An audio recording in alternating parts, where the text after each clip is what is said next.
All right, ladies and gentlemen. So in today's video, we are going to be talking about Ghost of Antifa. There is an interview that all of the journalists are currently referencing right now regarding Ghost of Antifa, and it comes from the previously dead, now revived Game Informer. So Game Informer wrote this article, and it's basically just a transcripted interview where it has a headline that reads the following. Ghost of Antifa creators on Atsu. I see it as a chapter is done. The main thing that caught my interest about this particular story is whether or not the writers and the director consider this game to be finished, right? Consider Atsu's story to be closed because everybody knows they've been gaslighting us about Jin Sakai's story being closed. Everybody's been trying to tell all of us that, hey, Jin Sakai's story is over and it's been over, and you got to believe us. That's totally how it's always meant to be. And we were always going to go with Atsu, right? They are trying to convince us that's the thing. But unironically, Jin Sakai's story is over, but somehow, some way, Atsu's is just beginning. I don't know. So I want to go over this article. I want to kind of talk about the points that they make and kind of break it down and see what they have to say about their video game. So this article is going to be covering co-director Jason Connell and lead writer Ian Ryan, and they're going to talk about story elements, Easter eggs, and inquire about what might be next for Atsu. That is the most important thing. What might be next for Atsu? We're going to skip a couple of the first elements because they basically talk about the story and certain spoilers. And I don't want to spoil any of you that might be watching this video who are currently playing Ghost of Antifa. So I want to just, I want to stick to only the stuff that's really important. So if we scroll down here, you're going to see the first thing. It says, I like Ghost of Tsushima protagonist Jin Sakai, but I have to say, I like Atsu a lot more. Of course you do, right? Of course, Game Informer, the recently dead, now just revived platform, all of a sudden just loves Atsu. Yes, Atsu is so amazing. I promise you I like Jin Sakai, but I really like Atsu. Can you explain your intentions with her as a character and how you made her so endearing, right? So endearing as a character. So Ryan, the writer, says, I think one of the early goals was we wanted to create an outsider character who players could really relate to, and also to just tell a really personal story and to focus on that. There's the huge backdrop of these factions that Matsume Samurai and Lord Saito and his clan, and that conflict slowly brewing. But we really wanted to focus first and foremost on Atsu in this tale of revenge and how she's trying to heal herself and that wounded heart that she has, and she's trying to cross the names off the list and get revenge. We just ultimately wanted to focus on that. And then a lot of it also came out of working with none other than prominent Antifa member Erika Ishii, who just did a great job embodying the character and bringing her to life. Yes, ladies and gentlemen, they, of course, have to make sure that all the Antifa members are praised in this video game, because if they don't praise the Antifa members, well, we see what happens when Antifa gets highly upset.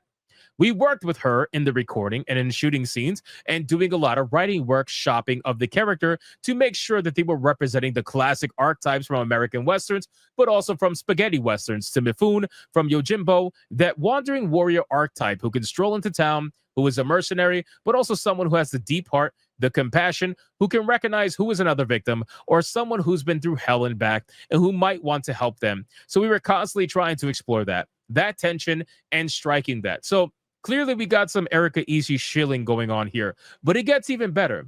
How was Erika Ishii cast, and how much influence did they, keyword, they, because keep in mind, Erika Ishii, I believe, says that she goes by all pronouns. So, but she prefers the they, them, if I'm not mistaken.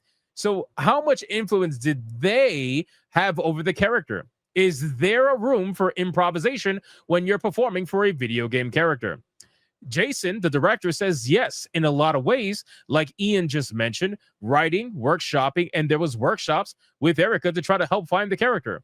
I think that's an important part of the journey. You kind of have this idea from the very beginning.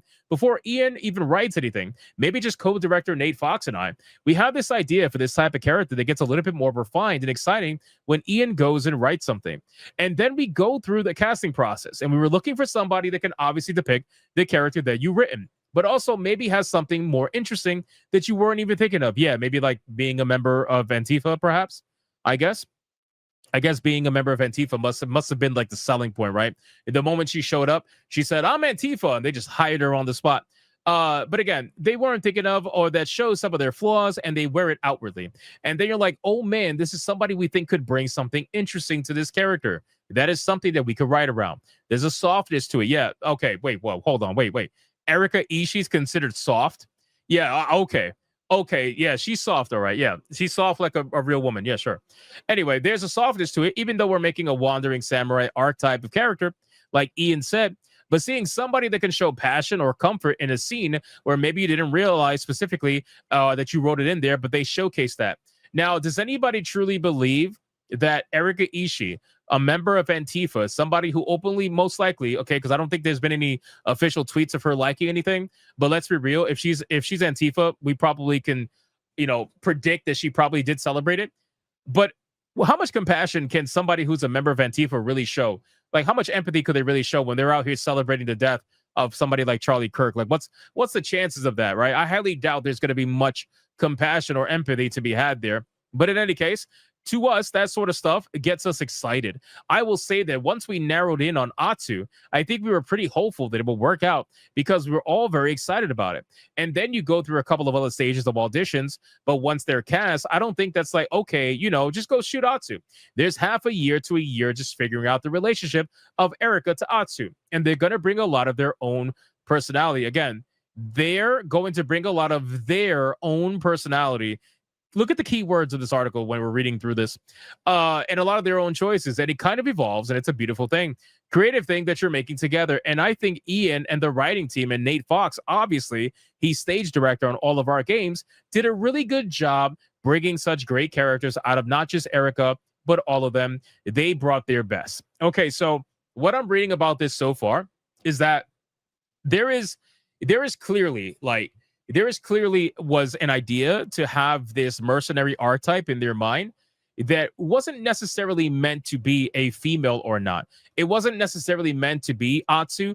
It ended up becoming Atsu. So it's clear that they were probably going to go with a male mercenary archetype in the beginning. And then eventually they ended up, thinking of a female archetype. Whether that was before or after they met Erika Ishii, I'm not sure. It seems like the timeline is a little blurred here. But overall, they were at least considering something opposite for a little bit.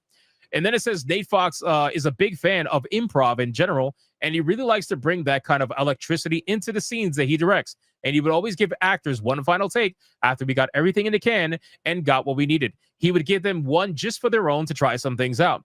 And so often that was a take we would use. And something really interesting would come out of that we would then take, and it would inform the creative process from there. Then it says there is a very cool and unexpected extended sequence about Jin Sakai that explains what happened to him after the events of Ghost of Tsushima. When was that sequence considered for the game? So apparently, I didn't know this. Ghost of Antifa apparently has a sequence that tries to explain what happened to Jin Sakai 300 years before, right? Because this story takes place 300 years after the original story. So they did apparently add at least one scene into the game. And that was basically it. That's all Jin Sakai gets. Jin Sakai, for carrying Sucker Punch to the level of success that they're at, he gets one scene in the game. Unbelievable. Fantastic. Then it says, when people like me asked about fan theories of Jim being the spirit of the wolf ahead of release, was it hard not to say actually he's more of a fox? Jason Connell says it is hard because you get ideas all the time. And sometimes they're exactly what you're doing. You can't say it. And sometimes it's just close enough that you just smile really big. People are really clever. Tsushima had a choice of endings. Were multiple endings ever considered for Yotei? So here's the most important thing about all this. I don't know if there is multiple endings for Yotei. I don't think there is. According to this, it doesn't seem like there is. But apparently they wanted to give it a more definitive ending because they potentially wanted to lead up to more opportunities to continue Atsu's story, right? That's what it seems. It says we wanted to show her where she really had a moment to connect with him and have that emotional connection rebuild, something that she thought she lost and was never going to find. And then also just putting Atsu in that position where she is now with her niece, who she never knew existed until recently, and having to carry that forward and having to think about Jubei's fight for the living mantra, how she's going to live up to her brother's standards and carry his spirit with her, even as she is not with him anymore. So even though I love Jubei, I love what Noshir did with the character, and in my heart of hearts, I want to see him alive at the end, but ultimately the story didn't lead us there, and we didn't want to create choice for just choice's sake in that moment of all moments. So they went with one singular ending. They don't have multiple endings in the game. And now the main question, Do you consider Atsu's story complete? This is the most important one. Ian says, for me, I see it as a chapter is done, but so much more is in front of her. She just suddenly is learning to live again without her brother, with her niece, and as a surrogate mother figure. Revenge is now fully behind her, but she's not fully healed. She's healed a lot, and she's learned to see a future beyond revenge. But what that future is, well, it's just going to be smooth sailing. I think absolutely not. And that's one of the interesting things about Atsu's story that also makes it really relatable. So here we are, right? There is going to be more Ghosts of Yotei. I would almost like, we had a discussion many streams ago on SNH where we discussed whether or not they're going to do another Ghost of Tsushima, or they're going to do another Ghost of Yotei, or they're going to do another Ghost game, just random Ghost game. I think at this point they seem so fixated, right? They seem so fixated on Atsu that they are just going to completely and utterly move forward with it. And they only have one ending for this game, apparently. So it's a one and done experience. And I think they're doing that so that they can open themselves up to the future and continue to play, to continue to have the players play as Atsu. Whether or not this is true or not, I have no idea. But I got to be real with you. I want to see another Ghost of Yotei game. I really do. I personally do. I don't want them to touch Infamous. I don't want them to touch Sly Cooper. I want them to just continue with Yotei. Just double down at this point. I think that'll be fantastic. Do the smart thing. Keep your budget small, because I think you're going to sell even less than you did already. And just keep it the way it is. That way, you guys, listen, you guys already made your decision. You told everybody what you're about. You told everybody what you want to be. So just be it. That's basically it. So I found this interview to be very interesting, to see into the mind of the people who created Ghost of Antifa. And I like to see it all come together. And I like the fact that they're openly admitting that they're probably going to continue with Yotei. So you guys can let me know in the comments down below. What do you think is going to happen with the future of the franchise? Do you think there's going to be a Tsushima 2? Do you think there's going to be an Antifa 2? Or do you think it's going to be a brand new Ghost video game? Let me know in the comments down below. Thank you so much for watching this video. And if you enjoyed it, consider hitting that like and subscribe. And I will see you guys on the next one.